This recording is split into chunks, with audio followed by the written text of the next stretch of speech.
السلام عليكم. اتكلمنا في الفيديوهات اللي فاتت عن أدوية الترجيع.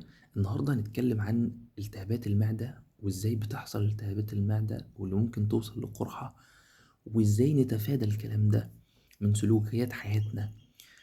أول حاجة، المعدة مكانها فين؟ هي بعد المريء، بيفصلها صمام بينها وبين المريء.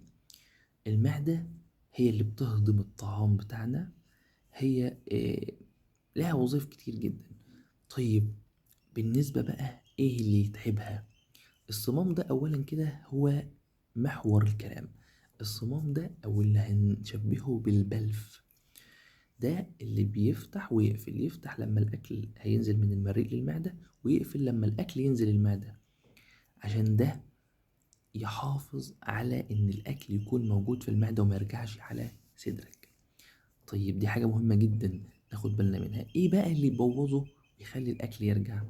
قالك الأكل والنوم، بالذات الأكلات التقيلة أو السمينة، لأن دي بتحتاج فترة من ساعة لساعتين عشان تتهضم في المعدة. طيب، الأكلات دي لو ما اتهضمتش وأنت نمت، بتقوم ترجع على الصمام مرة في اتنين في تلاتة، يبوظ الصمام. الأكلات دي ترجع على صدرك، تعمل لك حمو أو حرقان زي ما الناس بتقول. وكمان ال HCl، مية النار اللي موجودة في المعدة، تطلع على صدرك وتعمل لك نار. دي الأوصاف اللي الناس بتقولها، وفعلا بيكون عندهم حق، إن هي مية نار. الحمد لله HCl.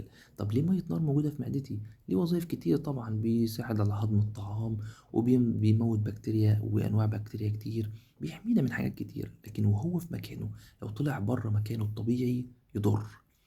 إذا احنا محتاجين نعرف ال HCl ده اتكون ازاي أصلا. ده هنعرفه في الأدوية اللي بتمنع إن هو يخرج بكثرة، مش قصتنا. يبقى أول حاجة أو أول نصيحة إن إحنا ما ناكلش وننام. دي أول حاجة. الحاجة التانية اللي تتعب المعدة وتعمل فيها التهابات، المسكنات. أغلب المسكنات زي البيئة وخلافه، طبعا ده غير الباراسيتامول. الباراسيتامول أأمن حاجة على المعدة، وهنتكلم عنهم في فيديو لوحدهم. الحاجة التالتة، المشروبات الغازية.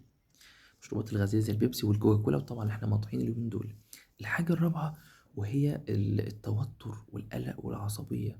في مسمى كده في الطب بيقول في معدة اسمها المعدة المتوترة، ودي أغلب الشعب المصري تقريبا. الحاجة اللي بعد كده، الأكلات الحارة والمسبكة والسبايسي، كل دي مع الوقت بتعمل التهابات في المعدة، ممكن توصل لقرحة.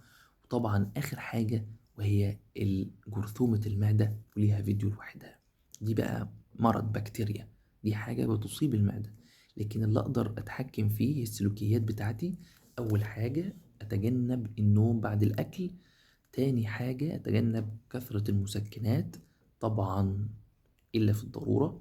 تالت حاجة، أتجنب المشروبات الغازية. رابع حاجة، أتجنب التوتر والقلق والعصبية. كده نحافظ على معدتنا سليمة وكويسة، وما نحسش بكل الأعراض الضارة دي. الفيديو الجاي هنتكلم عن الأدوية، وإزاي كل دواء بيشتغل، وإيه أفضل أدوية لعلاج التهابات المعدة. وشكرا.